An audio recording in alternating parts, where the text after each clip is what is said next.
So anyway, so good afternoon, everyone. I'd like to call to order the Villages of Pasadena Hills Planning and Policy Committee. Today is May 19th. I'd like to remind everyone to please silence all your electronic devices, mute your microphones when not speaking. Okay. All right, at this time, let's stand for a moment of silence and a pledge of allegiance.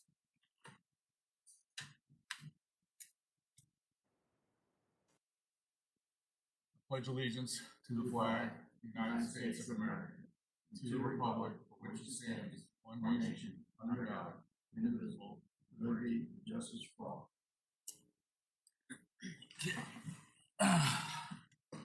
Okay, Madam Clerk, please call for the roll. Yes. Mr. Emmett Evans. Here. Mr. Andrew Getz. Here. Mr. Rod Lincoln. Mr. Dale Maggard. Here. Mr. Andrew Pittman. Here. Mr. Mark Philman. And Chairman Paul Fenora. Here. Thank you.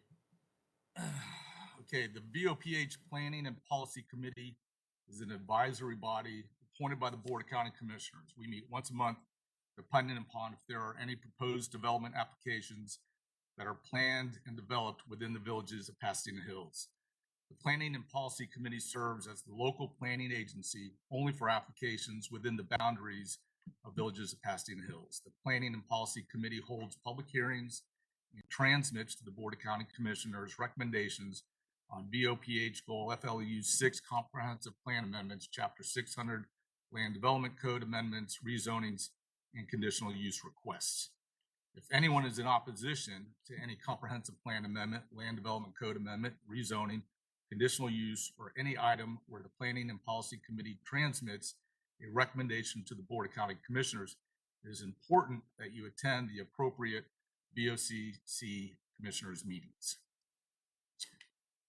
Okay, at this time, we want to approve the minutes from September and November.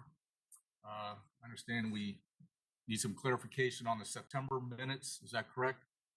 Yes, that's correct. In fact, I'll read you what happened here. It was at the final, let me just read it. Mr. Pittman moved approval of the Stewardship Ordinance. This was on September 23rd for the staff's recommendation. And then the minute says Mr. Pittman seconded it. Now, that's incorrect. You can't, I know that didn't happen. So one of you guys, except for Mr. Pittman, actually seconded. Oh, good. Andy, you did it. Okay, so can we make that correction of right now? Andrew Getz seconded it. And then we will bring this back next time. And you can, well, actually, you can approve it now with that change, probably. Yeah, right? Let's go ahead and do David, that. right? That's okay?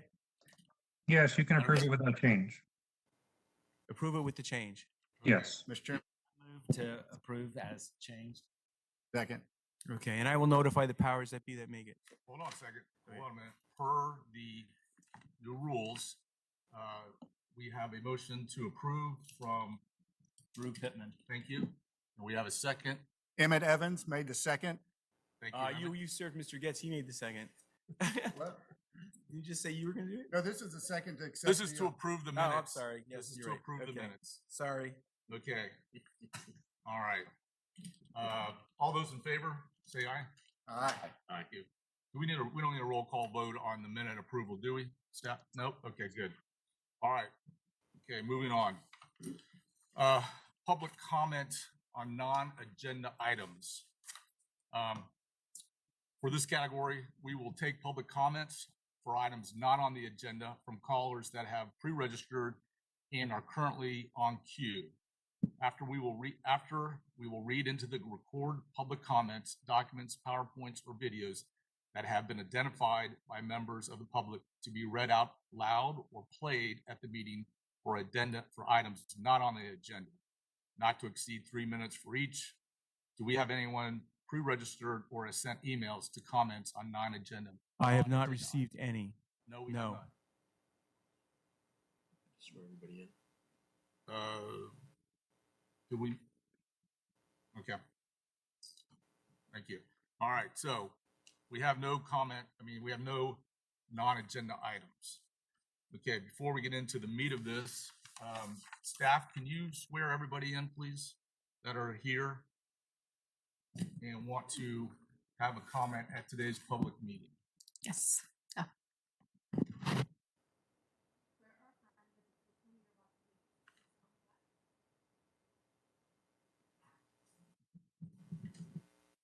Okay, thank you. All right, public comment on agenda meetings. Sorry, guys. Due to COVID-19 operations and to safeguard the well-being and safety of our community and staff, citizens are given an opportunity to comment on items listed on the agenda by participating via WebEx during the meeting, making comments at a public comment kiosk located outside the boardroom, or by sending comments via email. A pre-registration process has been published on the agenda and meeting page and must be completed to participate by WebEx. Citizens may also comment on items listed on the agenda in person inside the boardroom, subject to the maximum capacity limits posted outside the boardroom, which are 18. The committee takes public comment on any proposition coming from the committee and on items to be placed on future VOPH Planning and Policy Committee agendas. Okay, so that's the process. All right, so for public hearing procedures as for today, phone call and a WebEx participants, including the applicants who have pre-registered for the virtual Planning and Policy Committee meeting, will be notified by county staff when they will be permitted to speak. Applicants will be limited to 5 minutes, other participants limited to 3 minutes.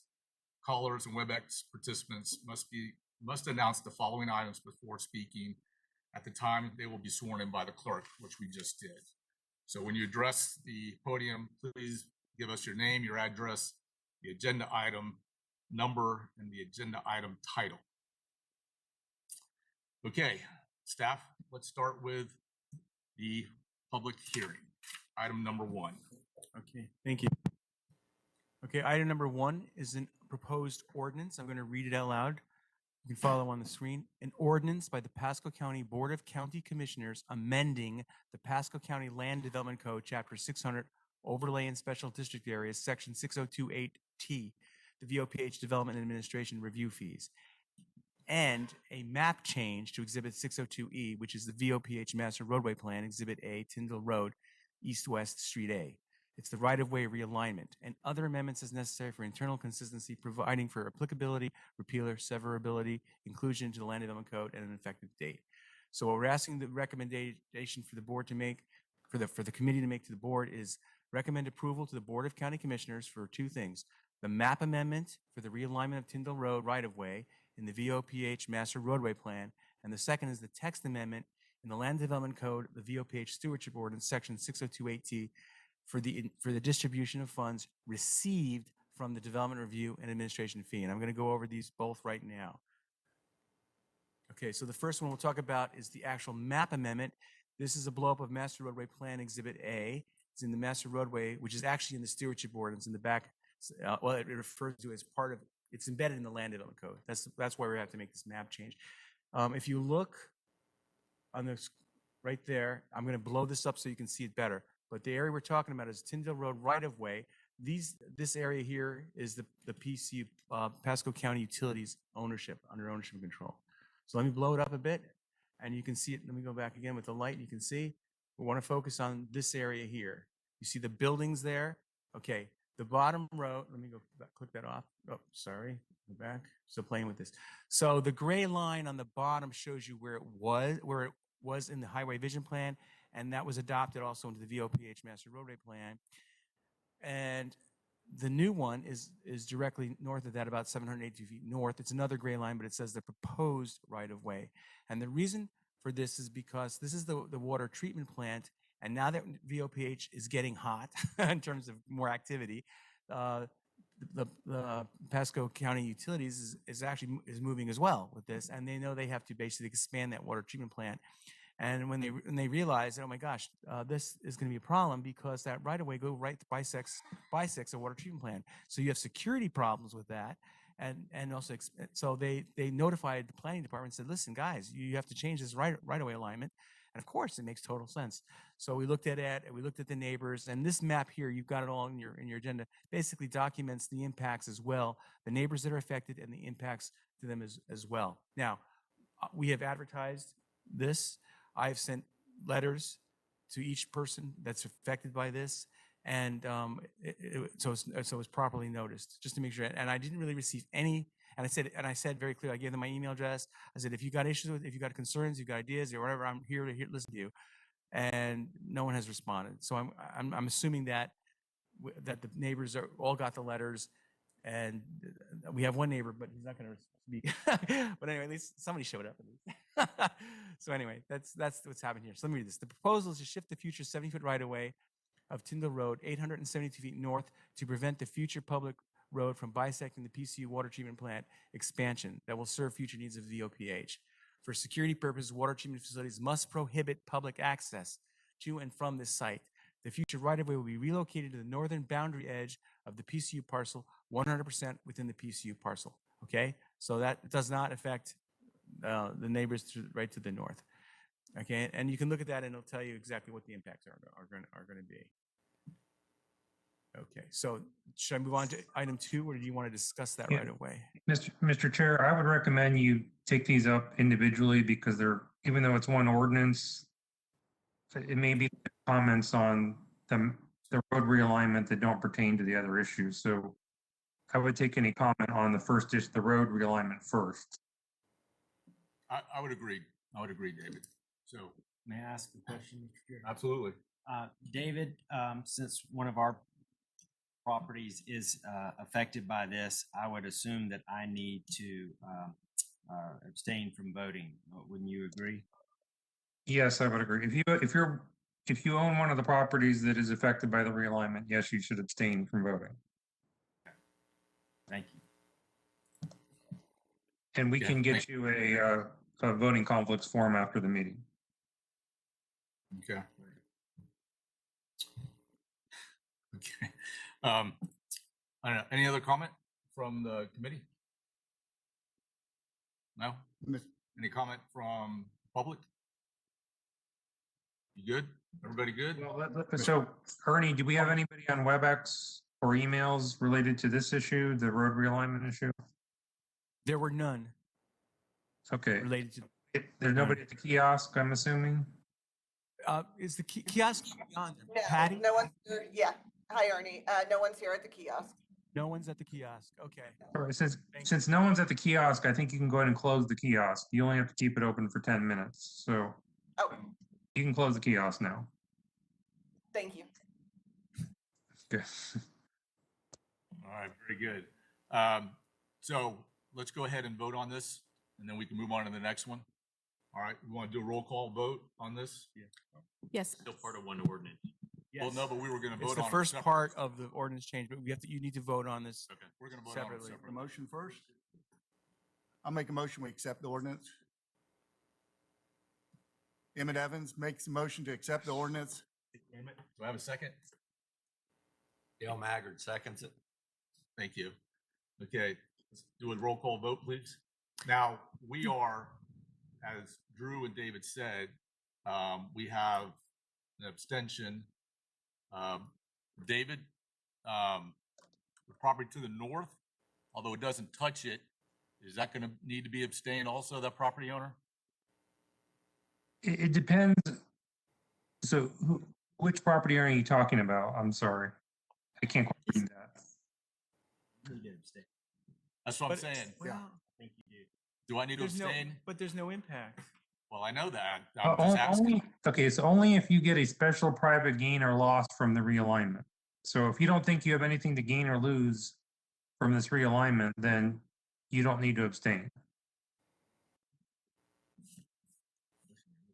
Who defines gain or? Okay.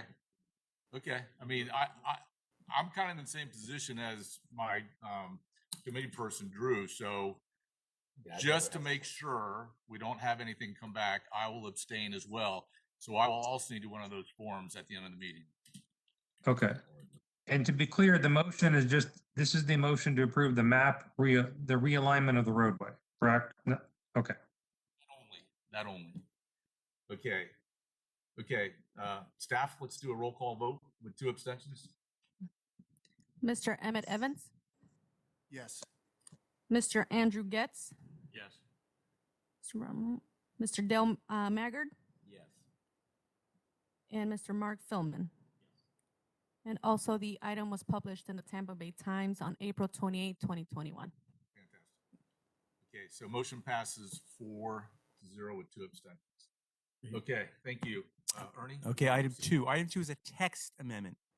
Now, let me just give you a little bit of background here. Back in January, or was it January 26th, the BCC basically approved the Stewardship Ordinance Land Development Code, and in that was a development review and administration fee of $400 per unit. Just to give you a little bit of background, that amount has not changed. We still, that is the same amount. We're not asking to change that at all. And everybody who develops in VOPH that's got entitlements goes at the preliminary development plan stage, like for example, they're handing in a site plan, they have to pay that fee. Okay, everybody across the board. It's a way basically, it's basically what it does. It takes everybody that's benefiting from the development to pay off the initial investment for the long-term planning. That's really what this is partly for, okay? So that number has not changed. That number is $400 per unit. So if I have 100 units or whether I have 10 units, I still pay the $400 per unit. So it's proportionate, which really is a fair thing to do. What we're asking today is to clarify how it is distributed. It's not the amount that's the issue. It's really what's really hurting it. Why we have to modify this is the timing of it when it comes in. Who gets what when? So what we've said is we'll take that $400. We're asking proposal. Immediately half of that, the $200 per unit, we're going to use to basically pay back the credits for the long-term planning that the property owners group has done. Okay, that gets that right away out of the way. Now, I'm just going to walk you through it for example. If there's someone that's a non-POG member, okay, they don't have any planning fee credits, but they still have to pay the fee. If they pay like $10 or $1 million, it doesn't matter, then half of that will automatically go to the POG credits, okay? And if you are someone who has credits, your POG, for example, your POG applicant, and you're putting in site plans, you also have to pay the fee. But since you have done the investment, you will get your out of that $200 per unit, what you've already paid in. Let's say it was whatever the number was, that'll come first out of your credit. That'll pay you off first. The remaining balance of that 200 will go then to the fee credit registry list. Whoever's on the top of the list gets the rest of that. The total will be $200. It's a way to make sure that we all know what is happening and what we're doing. Okay, so half of that fee is automatic.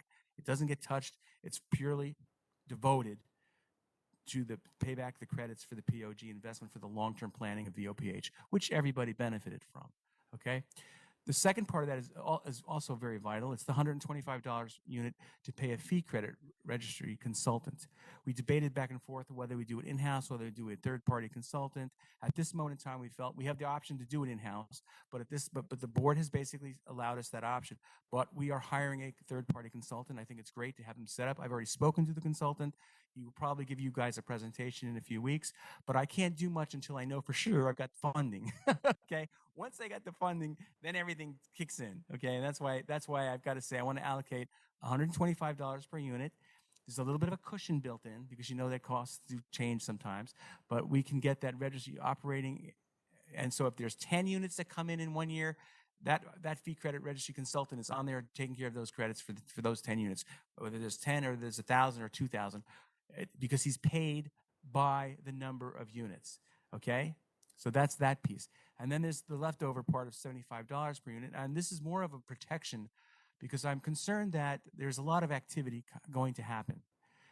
And the planning department, I think, I don't want to bottleneck basically where we've got a lot of applications come in and nobody's moving. So we need to at least help in some sense. And so that $75 out of the 400 will help get basically them to basically get the right staff that we need. So that's why I'm asking, really proposing that this, I think in a way, everybody who's participating, everybody benefits, everybody gets a share, proportionate share. So that's why that's distributed. The $50 per 1,000 square feet I just let that go because at the end of the day, the non-residential development happens in the village centers predominantly. Non-commercial development predominantly happens after the rooftops are there. The POG, in my opinion, this is what I think is going to happen. Will get paid off well in advance before you get any hefty kind of non-residential fee that you can distribute. So I thought this is sort of a moot point because it comes in sort of towards the end anyway.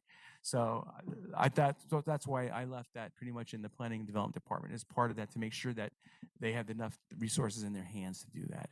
But this is, again, it's a proposal that you may want to discuss and get input from your people that are involved in this. Okay. Well, it sounds like you're gonna, with that $75, you feel that you're gonna have to hire more staff? Oh, yes. I think we have to hire more staff. Yes. Yes. Right now, let me just tell you right now, there is a major bottleneck on projects right now, and it's only the early summer. The county administrator is aware of that. Planning department is aware of that, and they are hiring more staff. Okay, they are gonna find resources for that. But I wanted to contribute our share as well because this is extra work for people down there.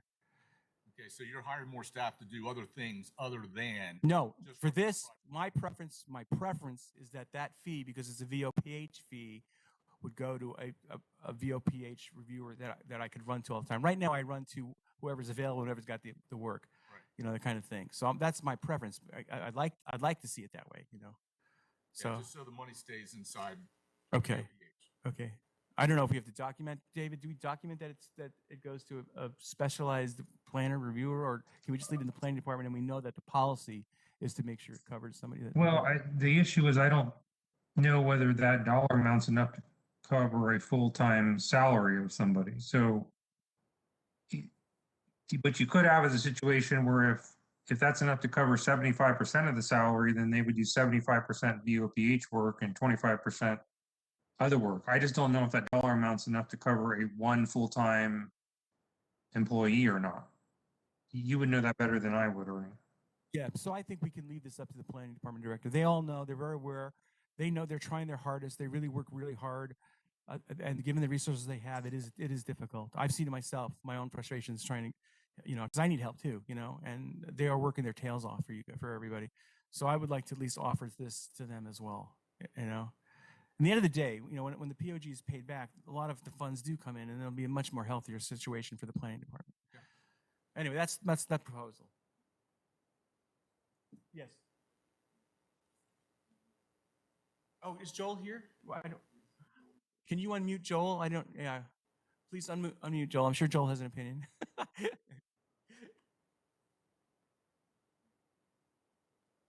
Yes, hello, it's Joel. Yes, it's Joel too. Can you hear me okay on the audio? We can, but Joel, are we gonna have to swear you in? Yeah, you can if you want to, or you can just swear at me. Oh,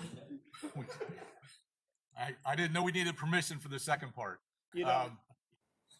Please go ahead and swear him in so we make sure the lawyers are happy. Yes. Do you swear or affirm that the testimony you're about to give is the truth, so help you God? I do. Thank you. Well, thank you for giving me a moment, and I'll be very brief. I told Ernie I would help him address this. So, as the land use attorney who helped draft the enabling documents and has represented many of the POG members through this, I do support what Ernie is trying to do here for a couple reasons. Although it would be great, obviously, for the POG members who've advanced hundreds of thousands of dollars to get back their credits at the full 400 rate. We do realize, I believe, that's only one of the issues. The other two critical issues are this fee credit registry, which appears to be in process to do what it was designed to do, which is to get some major pipeline infrastructure investment going out there, which benefits everyone. And also, I support some allocation of this to getting some review help. That is a concern. So as a broad overview, I think the 200 split for the POG credits and then 200 back to the county on the planning and administration side is probably fair. I definitely support the 125 to the fee credit registry manager. That's probably going to be both an engineer and CPA consulting services to keep track of that. I am a little concerned about the $75 per unit allocation to the planning department because I think if the POG is going to give up part of the credit absorption for the purpose of getting help, I think I would at least suggest that you consider making it a condition of your recommendation that in order to get that $75 allocation, PDD needs to commit that they will designate a VOPH reviewer, that they will at all times have a VOPH reviewer who puts priority on the VOPH pending applications, I do understand David's point, and I think that could be worded so that that $75 is to pay as much of the portion of the salary as it's sufficient to pay, up to the amount of one full reviewer salary.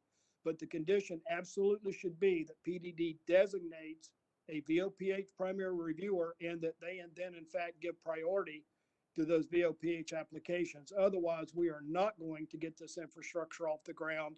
And the backlog that's happening throughout the county will absolutely strangle VOPH at the most time-sensitive point possible. So that's my only suggestion, is I would put some strings on it. Thank you. Thank you, Joel. And I think that's what we were trying to get to when we were saying that the money stays inside VOPH and to be used for VOPH work in of itself.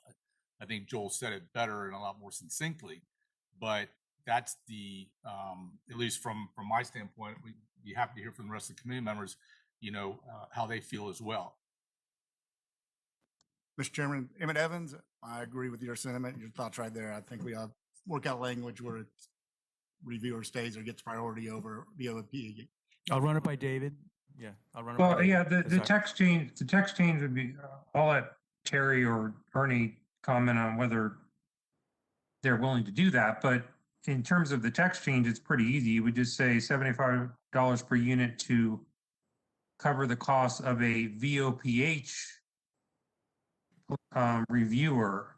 Instead of saying the cost of preliminary development plan development review, it would say $75 a unit to cover the cost of a VOPH reviewer and district administration support staff. That's how you would change it. So that way it's only used for that reviewer. But again, I think Terry or Ernie will need to comment on whether they can make that work from a hiring staffing perspective. Yeah, this is Terry Pitos, Planning and Development Director for Pasco County Planning and Development. With regard to the condition that Joel stated or noted, we'd have to look into that and understand what that means from our own staffing perspective before Planning and Development could support such a condition being placed in this discussion here. Well, let me ask you, at this time, is this time sensitive? Do we need to approve this specific thing right now, or do you want to come Well, back? it's scheduled to go to the LPA on June 3rd, and then the BCC at the end of the month, the first hearing of the ordinance. So yes, I would suggest that we get together tomorrow, just talk about this and see if there's a way we so can. Ernie, so Ernie, if I think you can let the committee make a recommendation. If the committee's recommendation is that the language be changed to the costs are only used for a VOPH reviewer, they can make that recommendation. And, between now and the LPA and the board meeting, if planning don't think they can make that work, then they're free to ask the LPA and the board to change the language to something else. But I would just hate to, unless the committee really wants to hear this again, I think you can move forward with your recommendation. Yeah, we want to push this thing through, okay, but we also want to make sure, we also want to identify, I think you already did, but this is a county staff, management, issue. You just got to make sure that the dollars are allocated accordingly. I don't think that's a big deal. I mean, you guys are smart. You guys can figure that out. You don't need to come back to us. Right, Ernie? Yeah, that's Okay. fine. I think so. So we'll go we need the motion and the recommendation first. We are. Okay, and then we'll go from there. And I'll stick to the schedule. June 3rd, LPA, June 28th, I think it was BCC, and then August was going to be the final. Okay. Any other comments from the committee? Chairman. Yes, So Dale. let me ask you this, Ernie. So let's say we decide not to approve the $75. Does the 75 go to make the POG to 275? No, not necessarily. We just go back to the drawing board again, and I go to the LPA and say they didn't approve this. I got you. Okay. Yeah. Just a question. Yes, please. Again, I hope, I don't know who could vote on this. If this is, I hope I can vote on this, but isn't everybody a member of the POG? Aren't we, doesn't this directly or indirectly benefit us, and therefore don't we need to abstain? That's a David question. Well, okay, so do all of you have credits?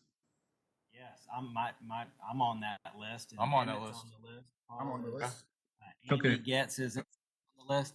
So Mr. Getz and Mr. Philman are not on the list, but everybody else is. Yeah, I think in an abundance of caution, if you have credits on that list, since this does arguably reduce your credits, or the absorption of your credits, not reduce your credits, but reduce the absorption of your credits, I think you should abstain in an abundance of caution. So if you have credits on the list, I would go ahead and abstain. Okay. Let me ask, this is probably gonna be a question, Ernie, and I think, the rest of the, guys can figure out. What I'm looking at, the payback of the POG, okay? When you guys ran all your numbers on a large scale, at what point in time did you see that repayment was full? I mean, do we have to go to full term? Do we have to have 100% build out? No, actually, Fully paid out? Is it 70%? Actually, I ran a bunch of scenarios. I took it to the county. They took it to the county administrator as well to look at. I based a lot of this on Connected City because Connected City is similar. There's one developer in Connected City that did a lot of long-term planning work, and we gave him credits of about 1.2 million. We said over a 10-year period, we want to pay you back. Okay, and now we're at year 5, and half of those credits are paid back. What's nice about this is that the future in Connected City, a lot of the development that's going to come in the future are not that developer. So it's very easy to take and then just go straight. And so we wanted to take that period of time and say, well, that's probably reasonable in a 50-year plan to at least get the first few years, at least be able to pay off all the POG investment. Okay, but I don't think you can do it in time because this is paid back in a unit. We can't control. We cannot control the market. And I understand that. So that's why I'm asking. Yeah. Do 70% of the units need to be, built out in order to get this paid out? Whether it's 70% in 2 years or 70% in 15 years? I didn't do it that way, but I could get back with you and tell you how many units it would be. It's 1.6. Well, it's basically 1.6 million of credits. Okay, and just divide that by 400, and that will tell you how many units you have to have. I have my phone here. You mean by 200, Ernie? Yeah. Yes. You got it. Pascal, 4,000 units. Okay, so when we hit the 4,000 unit mark, You will all have received your investment back. as a percentage of total, what would that be? Yeah, why don't you speak that? Hi, Pat Gasway, Height Design and co-author of all of the rules that we're getting ready to do. At $400 per unit, it takes, I get it. At $400 a unit without any change, it takes about 4,000 units to recover the total credits. Okay. So if we cut that in half, obviously it takes 8,000 units. At in today's market, that 8,000 units is even still difficult to predict. But if we were to just use a wild guess and say at 1,000 units per year, you got 8 years of a 50-year plan where we're paying back the total amount of credits that have been created so far. Right, and because of, as you said, we really don't know, you can't gauge, the absorption. Right. And I'm not really concerned about the time. I'm more concerned about as a percentage of total. Right. So you're looking at 8,000. Of 41,000. Okay, so what is that? So a fifth. Yeah, 20%. Mhm. Perfect. So there's plenty of room as we start rolling down the road. Yeah. So that everybody's covered. That's what I want to get to. Okay. Yeah. Thank you. I appreciate Well, it. let me add to that the absorption also depends on which of you put your credits on the registry. Because if you put them on the registry, you might absorb them sooner than if you are selling them privately. Yeah. Well, that's nothing we can do about that, David. But now we have, a general idea of where we're at. Okay. Fantastic. Okay. Any other comments from the committee on this?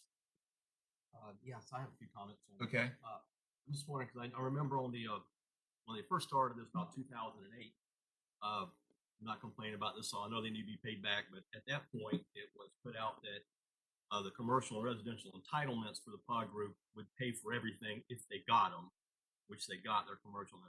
And now this is added on later. Do we think that it costs more, or was that not the correct statement about 13 years ago?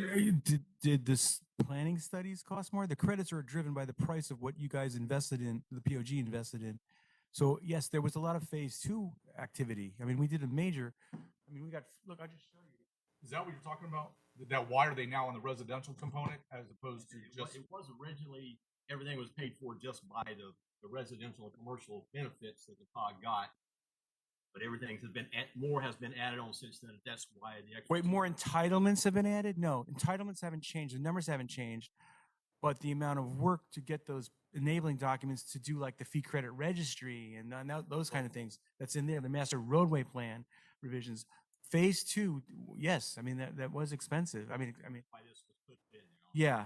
yeah. So but you're benefiting because like in that fee credit registry is a good thing. It's really quite good. So, because it's credits at par, you know. As far as we know right now, if this passes with the $200 for this, after about the 8,000 units, they would not keep getting more money then. That would be the. No, once you're paid off, once those credits are paid up, soaked up, whatever you want to call it, yeah, then you guys are the investment that is paid off.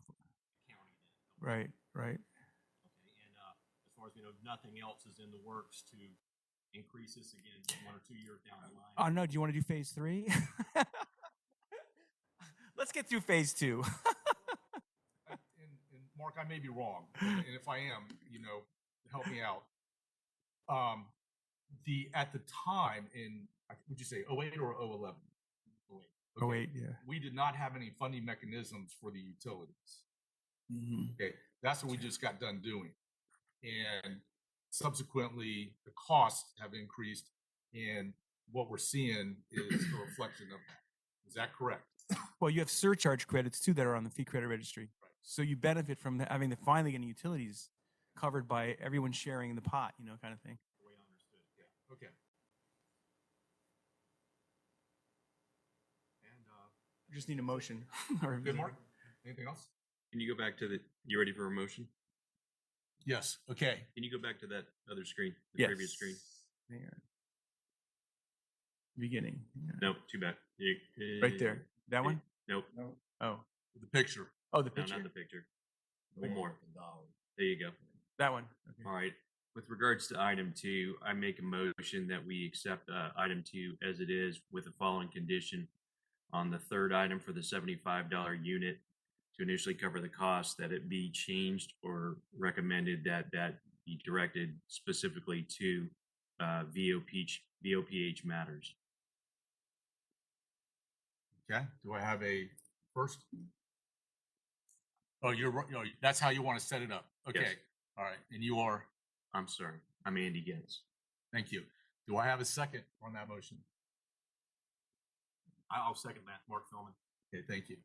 Okay. Unfortunately, or fortunately, 4 of us have to abstain. Is that correct, David? The 4 of you that have credits on the registry should abstain, yes.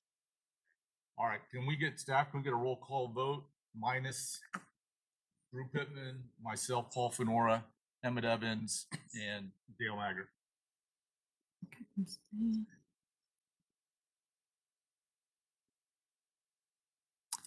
Can I just do the roll call so I can have it on the, okay, yeah, sorry. Mr. Emmett Evans, Abstain. Mr. Andrew Getz, Approve. Mr. Dale Maggard, Abstain. Mr. Andrew Pittman, Abstain. Mr. Mark Philman, Chairman Paul Fenora. Abstain. Thank you. Thank you. Motion passes. Unanimously. There you go. We'll work with that. Great. Okay. Okay, Ernie. Please Okay. continue. Yes, so we have a second item, was an addendum item, and Dave's going to present. I'm missing a slide, though. I wrote out the ordinance itself. I didn't show. Oh, here it is.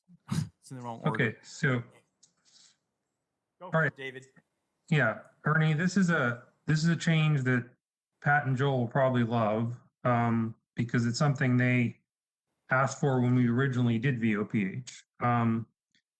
So for those of you that recall, the Villages of Pasadena Hills has its own tax increment district. There's a countywide tax increment district, and then the Villages of Pasadena Hills has its own tax increment district. So what has happened since we originally adopted it is the board did reduce the percentage of it from 33% to 30%. And that was done last year. But we have discovered, and the primary purpose of this tax increment district is to subsidize mobility fees, and it's primarily used for transportation capital. And specifically in VOPH, it's used to help fund the I-75 overpass interchange. Now, all that being said, we've discovered that both the countywide tax increment district and the VOPH tax increment district have exceeded our original expectations. In other words, the growth in property values has exceeded what we originally projected. And so we do think that we should have some more flexibility in the use of those tax increment funds so they're not restricted to just transportation. So what this proposed amendment is doing, it's doing two things. One is it's changing the countywide tax increment district so that any funds that are not needed for mobility fee subsidies or bond repayments can be transferred to the general fund to be used for other public facilities.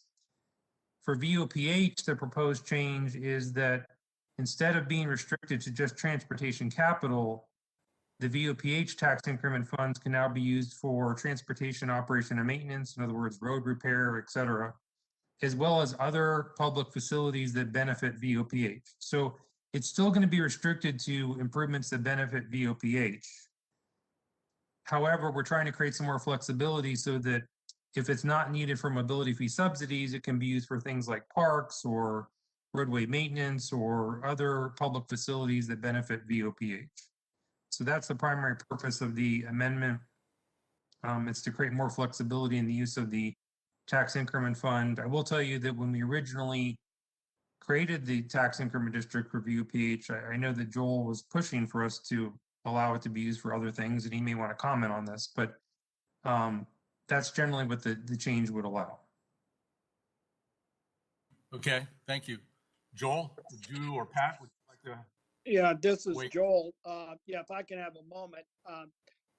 As long as it is still earmarked per the enabling documents for VOPH improvements, then David's correct. I 100% support this. I did advocate from the outset that we should be able to use it for parks and other public facilities that are determined to benefit VOPH.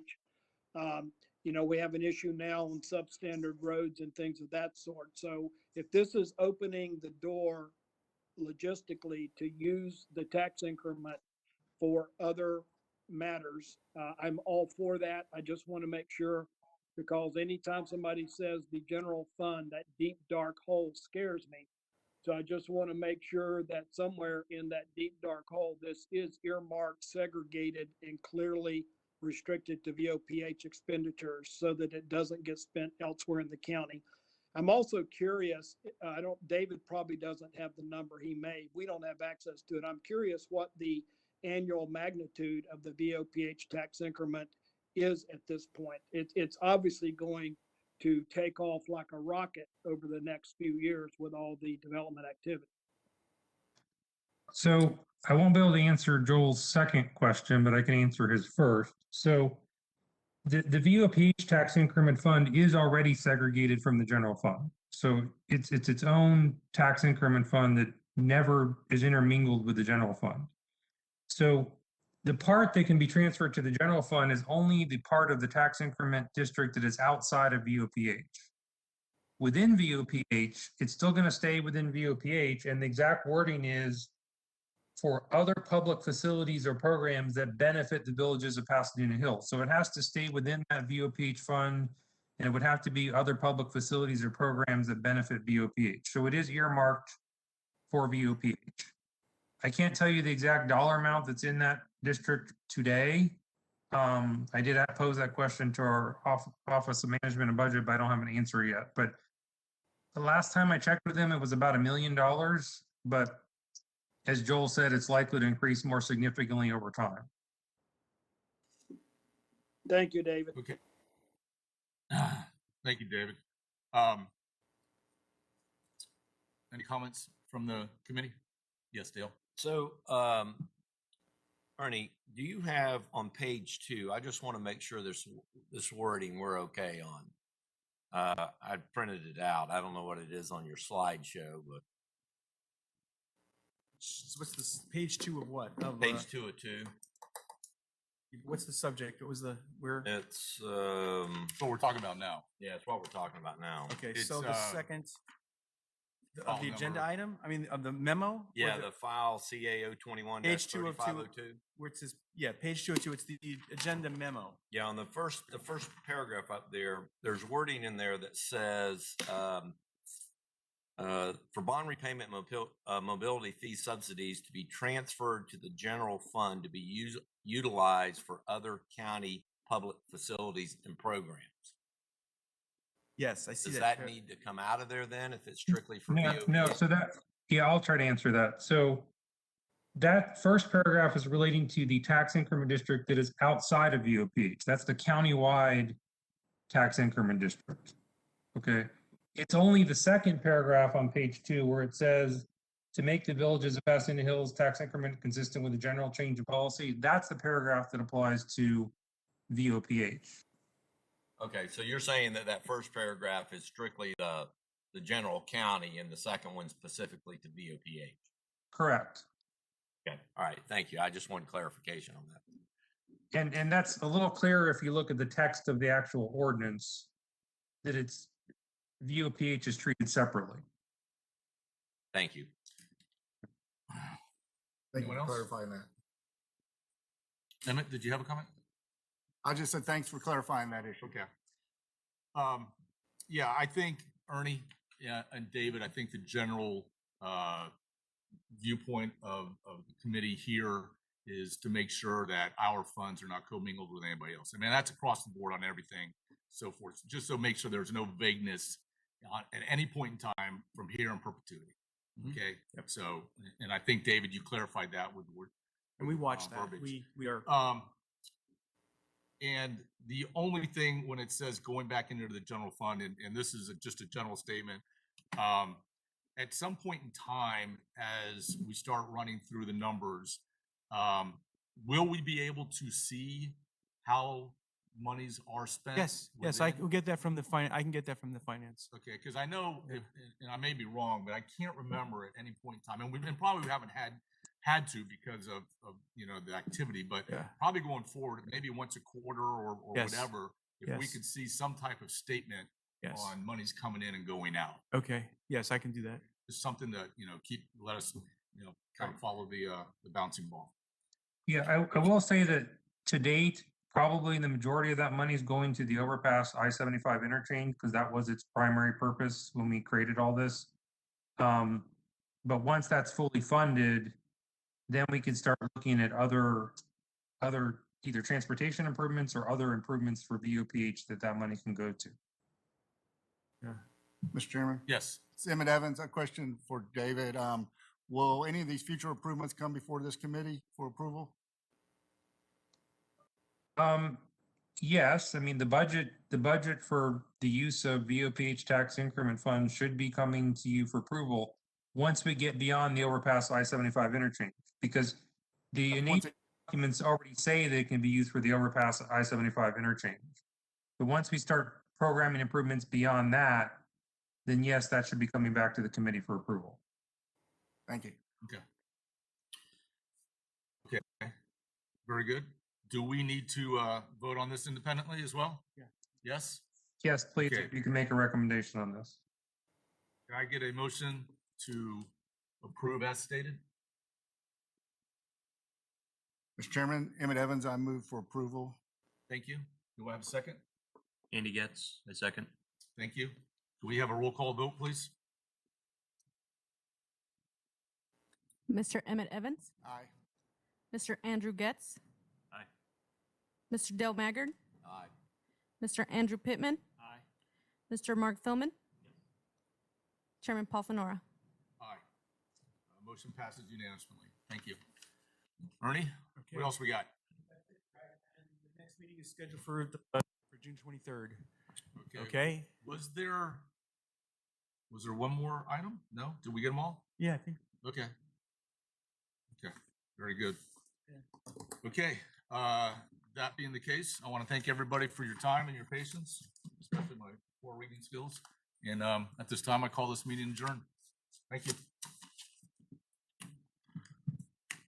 Thank you, David. Thank you, Joel. Thank you all. Welcome. Thank you.